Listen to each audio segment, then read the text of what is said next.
Let's take a look at a short quiz that I did with my AP students. So here you can see this is a quiz that's already been taken, and I'm going to use the quiz statistics button in the upper right-hand corner to take a look at how my students did. I can see a snapshot of the overall class progress on this quiz. The average score was only a 68%, but because this is an AP quiz, we're really shooting for 60% of the multiple choice questions correct, so I'm pretty happy with where they are. The highest score in the class was a 100, and the lowest score in the class was a 29%.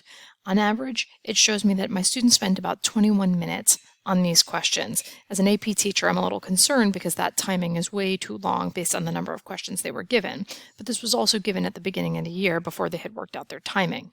So right here, I get quite a bit of data to help me think about how my students are doing and what instructional decisions I want to make moving forward. I also like the question breakdown area.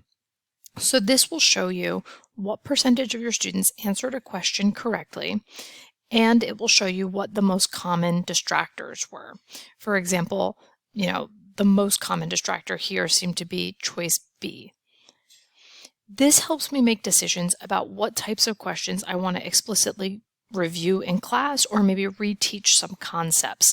Questions where they're scoring about 80% correct, I feel pretty good about, but 57% correct, I probably want to go over that question again in class and maybe review some of the concepts having to do with writer's tone, since that was what the question targeted.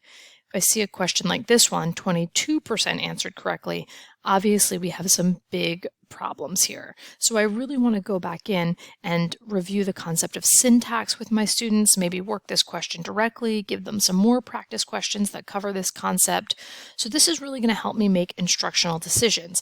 I'm not going to waste class time going over a question that 96% of my students answered correctly. What's also nice, you'll notice, is that it shows you who answered what. So here I get the overall snapshot, and if I want to see, okay, well, who are my 6 students that chose this most common distractor, then it'll give me a list of the names of students who picked that choice. So all of this data really helps me think about how my students are doing, where their comprehension seems to be faltering, and what types of concepts I want to teach or reteach and give them another shot at. If you're a teacher that has multiple sections in the same Canvas page, so maybe you teach 3 sections of US History 1, and you want to see a breakdown by how students did in Block 1 versus Block 2 versus Block 5, you can always use the section filter option and then choose which section you want to see metrics and data for.